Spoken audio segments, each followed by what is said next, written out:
Good morning to everyone. My name is Jagriti Thakral and today we are going to study or discuss the exercise of chapter number 11, that is light, shadow and reflection from class 6 science textbook. इस chapter की detailed video already मेरे channel पे uploaded है. If anybody is having any query वो उस chapter की detailed video को समझ के इस चैप्टर की एक्सरसाइज को इजीली सॉल्व कर सकता है. अगर क्वेश्चन इस चैप्टर की एक्सरसाइज से बाहर से भी आता है आप वो भी इजीली सॉल्व कर सकते हो अगर आपने वो डिटेल्ड वीडियो देखी. अब इस वीडियो में बेसिकली हम लोग इस चैप्टर की एक्सरसाइज को सॉल्व करने लगे. सो आंसर्स यहाँ गिवन है. मैं क्वेश्चंस आपको ऐसे डिक्टेट कर दूंगी. हमारा पहला क्वेश्चन रीअरेंजमेंट का है. The question is rearrange the boxes given below to make a sentence that helps us understand opaque objects. हमारे पास कुछ बॉक्सेस दिए गए हैं. इससे हमें एक सेंटेंस बनाना है जो कि हमें मदद कर सके ये समझने में कि ओपेक ऑब्जेक्ट्स क्या होते हैं. ठीक है. सो हमारे पास ये है कि ओपेक ऑब्जेक्ट्स का कोई भी कैरेक्टरिस्टिक हो सकता है. ओपेक ऑब्जेक्ट्स की कोई भी लाइन हो सकती है, कुछ भी हो सकता है, उनकी कोई खासियत हो सकती है, उनका कोई यूज हो सकता है. बेसिकली ये हमें ये जो जंबल वर्ड्स लिखे हैं ना, इन सबको जोड़ के एक सेंटेंस बनाना है. सो इन सबको जोड़ने के बाद हमारे पास क्या बनता है? हमारे पास बनता है एक line which is opaque objects make shadow. Opaque objects make shadow. जैसे फॉर एग्जाम्पल आपने एक वुड का पीस लिया तो उसकी शैडो अगर यहाँ सन होगा तो उसकी शैडो यहाँ जमीन पे बनेगी. सो ओपेक ऑब्जेक्ट्स मेक शैडो. कहाँ से देखिए OPAQ यहाँ से UE तो ये बन गया ओपेक, ये यहाँ से आ गया. OBJECTS ऑब्जेक्ट्स यहाँ से आ गया. M आपने यहाँ से लिया और फिर AKE यहाँ से लिया तो ये बन गया मेक. और शैडो कहाँ से लेंगे? SHADOWS. So it's shadows. Opaque objects make shadows. I hope मैंने आपको रीअरेंजमेंट अच्छे से समझा दिया है. आते हैं क्वेश्चन नंबर 2 के ऊपर. Question number 2 is classify the objects और materials given below as opaque, transparent और ट्रांसलूसेंट एंड ल्यूमिनियस और नॉन ल्यूमिनियस ऑब्जेक्ट्स. हमारे पास कुछ ऑब्जेक्ट्स गिवन है. हमें उनमें से आइडेंटिफाई करना है कौन सा ओपेक ऑब्जेक्ट है, कौन सा ट्रांसपेरेंट ऑब्जेक्ट है, कौन सा ट्रांसलूसेंट ऑब्जेक्ट है एंड कौन सा नॉन ल्यूमिनियस या ल्यूमिनियस ऑब्जेक्ट है. ठीक है. सबसे पहले यहाँ पे बहुत सारे चीज़ों के नाम गिवन है तो मैं आपको बताती हूँ. The first one is air, water, a piece of rock, a sheet of aluminium, a mirror, a wooden board, a sheet of polythene, a CD, smoke, a sheet of plain glass, fog, a piece of red hot iron, an umbrella, a lighted fluorescent tube, a wall, a sheet of carbon paper, the flame of a gas burner, a sheet of cardboard, a lighted torch, a sheet of cellophane, a wire mesh, kerosene, stove, sun, firefly and moon. ये सारी objects हमें given है. हमें इसमें से identify करना है कौन सा ओपेक ऑब्जेक्ट है, कौन सा ट्रांसपेरेंट ऑब्जेक्ट है, कौन सा ट्रांसलूसेंट ऑब्जेक्ट है, कौन सा ल्यूमिनस ऑब्जेक्ट है. तो अगर किसी को इन सब की आपको नहीं पता कि ओपेक ऑब्जेक्ट कौन सा होता है, ट्रांसपेरेंट, ट्रांसलूसेंट, ल्यूमिनस ऑब्जेक्ट कौन सा होता है, तो मैं आपको ये बात बता दूं. ओपेक ऑब्जेक्ट वो ऑब्जेक्ट होता है जिसके आर पार आप ना देख सकें, जिसके आर पार आप ना देख सके. For example it is your 6th class science text book. ठीक है. इसको मैं अपने फेस पे रखती हूँ. क्या मैं उस पार देख पा रही हूँ कि उस पार क्या चल रहा है? नहीं. इस बुक से मैं उस तरफ I am unable to see what's going on the other side. What is on the other side I am unable to see. So this material is this book is an opaque object जिससे आपको ये पता ना चल सके कि दूसरी तरफ क्या हो रहा है. तो वो होता है ओपेक ऑब्जेक्ट. सेकेंड आते हैं ट्रांसपेरेंट ऑब्जेक्ट. कि ट्रांसपेरेंट ऑब्जेक्ट क्या होता है? ट्रांसपेरेंट ऑब्जेक्ट वो ऑब्जेक्ट होता है जो बिल्कुल आपको दूसरी तरफ बिल्कुल साफ साफ नजर आ रहा है कि यस दूसरी तरफ क्या हो रहा है. फिर आते हैं ट्रांसलूसेंट ऑब्जेक्ट। ट्रांसलूसेंट ऑब्जेक्ट वो ऑब्जेक्ट होता है जिसके आर पार आपको हल्का हल्का नजर आ रहा हो। ट्रांसलूसेंट ऑब्जेक्ट वो ऑब्जेक्ट होते हैं जिसके आर पार आपको हल्का हल्का थोड़ा धुंधला सा नजर आ रहा हो कि हाँ आपको ऑब्जेक्ट नजर आ रहा है बट बहुत धुंधला सा। ट्रांसपेरेंट में बिल्कुल क्लियर, ओपेक में बिल्कुल नहीं नजर आता और ट्रांसलूसेंट में हल्का हल्का ब्लरी इमेज नजर आती है। एंड ल्यूमिनस ऑब्जेक्ट तो आपको पता ही है, एक चमकने वाली चीज वो आपको इजीली नजर आ जाती है। नॉन ल्यूमिनस ऑब्जेक्ट्स वो ऑब्जेक्ट होते हैं जो चमकते नहीं है, जिनमें शाइन नहीं होती। सो आई होप आपको ओपेक, ट्रांसपेरेंट, ट्रांसलूसेंट, ल्यूमिनस और नॉन ल्यूमिनस की डेफिनेशन समझ में आ गई होगी। सो ओपेक की बात करते हैं कि ओपेक ऑब्जेक्ट्स, जितने मैंने ऑब्जेक्ट्स के नाम लिए उनमें से ओपेक ऑब्जेक्ट्स कौन से हैं। So a piece of rock, जैसे कि मैंने आपको बताया ओपेक ऑब्जेक्ट्स के आर पार आप नहीं देख सकते, तो रॉक के आसपास आप नहीं आर पार नहीं देख सकते, so it's an opaque object.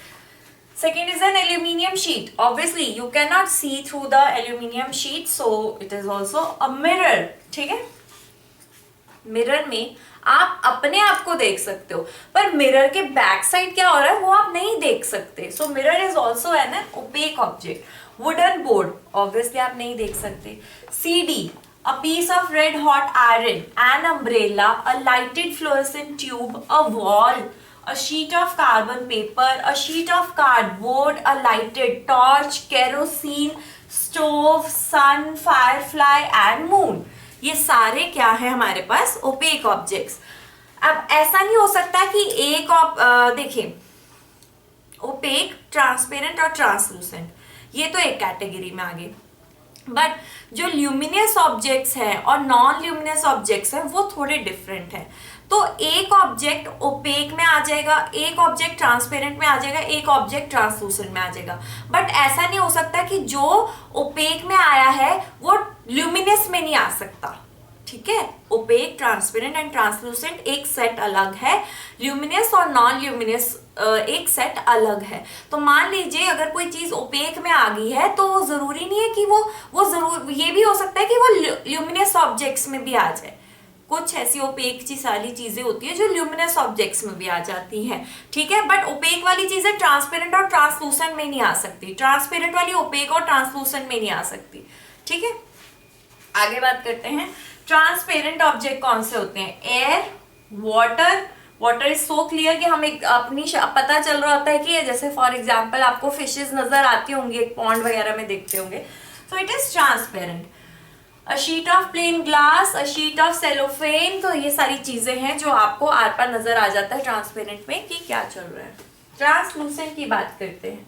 A sheet of polythene, मैं आपको एक एग्जांपल देती हूँ, जैसे ये है, ये मैंने इसको लैमिनेट करवा रखा है, मुझे नजर आ रहा है कि सामने मेरे सामने कैमरा है, ठीक है, मेरे सामने लोग बैठे हैं, बट मुझे क्लियरली नहीं नजर आ रहा। तो ये जो शीट होगी ना, ये जो शीट होगी ये क्या होगी, ये ट्रांसलूसेंट होगी। जब आपको नजर आ रहा है बट आपको क्लियरली नहीं नजर आ रहा, so this sheet is a translucent sheet.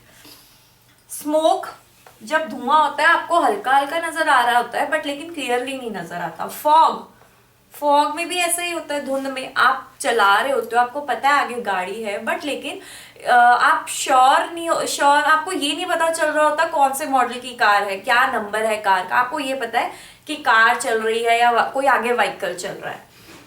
The flame of gas burner, a wire mesh, so ये हो गए translucent object.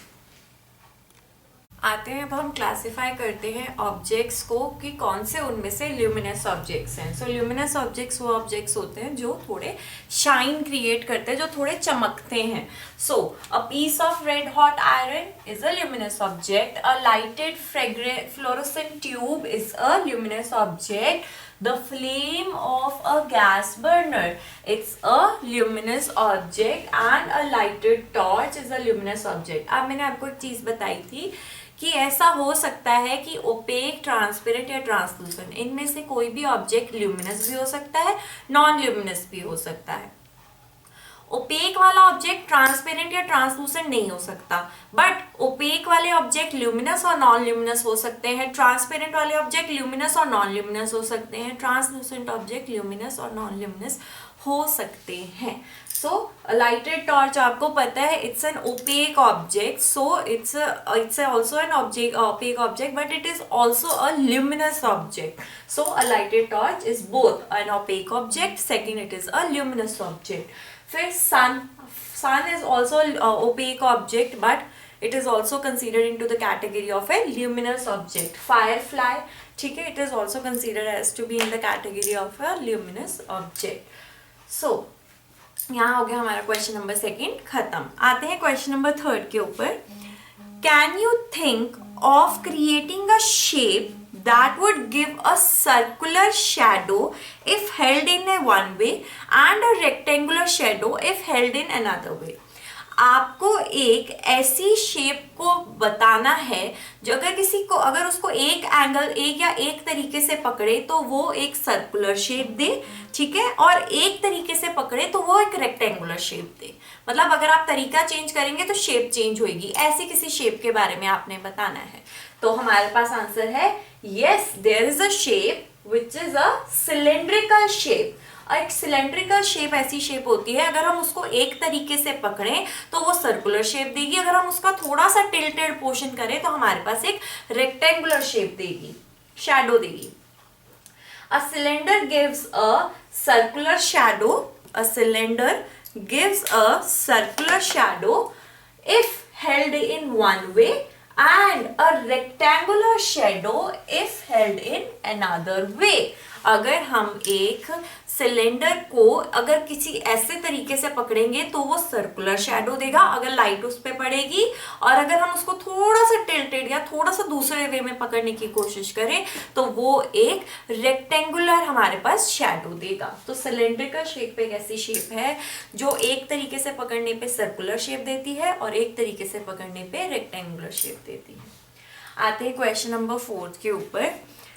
In a completely dark room, if you hold up a mirror in front of you, एक अंधेरे कमरे में अगर आप अपने सामने एक मिरर रखते हैं, will you see a reflection of yourself in the mirror? क्या आप अपना रिफ्लेक्शन, क्या आप अपना चेहरा उस मिरर में देख पाएंगे? एक कंप्लीटली डार्क रूम है, उसमें इतनी सी भी लाइट नहीं है, आपने अपने सामने मिरर रखा है, तो क्या आप अपना चेहरा उस मिरर में देख पाएंगे? कंप्लीटली डार्क रूम से मेरा मतलब होता है इतनी सी भी लाइट नहीं है. So, मैंने आपको बताया था it's only with the help of the light we are able to see others, we are able to see one another, we are able to see what's going, what's happening in this world. So with the help of, so यहाँ क्या है, completely dark room है, light का एक भी source नहीं है, तो यहाँ आप, मैं आपको सिंपल भाषा में बताऊं बिना आंसर के, आप अपना लॉजिक भी यूज कर सकते हो. अगर लाइट नहीं है, कंप्लीट डार्क रूम है, तो आप अपना चेहरा मिरर में नहीं देख पाएंगे, आप अपना रिफ्लेक्शन मिरर में नहीं देख पाएंगे. तो वही मैंने आंसर में लिखा है. टू सी एनीथिंग, किसी को देखने के लिए अ source of light is required. A source of light, light का सोर्स कोई भी हो सकता है, बल्ब हो सकता है, टॉर्च हो सकता है, ठीक है, एलईडी हो सकती हैं, और भी बहुत सारी ऐसी चीजें हैं, ठीक है, जो कोई भी आपके पास ऐसा सोर्स होना चाहिए. लैंप हो सकता है, मतलब ऐसा सोर्स होना चाहिए जो आपको रोशनी दे, रोशनी के कारण ही आप एक दूसरे को देख पाते हो. तो ऐसे मैंने आपको बताया लाइट के कारण ही आप एक दूसरे को देख पाते हो. To see anything a source of light is required. There is no light in the room, there is no light in the room. No light का मतलब होता है कंप्लीटली डार्क रूम. अगर आपको लिखा है ना कंप्लीटली डार्क रूम, इसका मतलब होता है कमरे में कोई भी लाइट का सोर्स नहीं है, कमरे में इतनी सी भी रोशनी नहीं आ रही है. रोशनी नहीं होगी तो आप एक दूसरे को देख नहीं पाओगे. There is no light in the room, so we will not see the reflection in the mirror. तो हमें वो रिफ्लेक्शन नजर नहीं आएगा, हमें वो चेहरा अपना मिरर में अपना चेहरा नजर नहीं आएगा. सो यहाँ आपकी एक्सरसाइज होती है खत्म चैप्टर नंबर 11 की. If you really like this video, please like, share and subscribe to my channel. If anybody is having any query, please let me know in the comment section below. Thank you very much.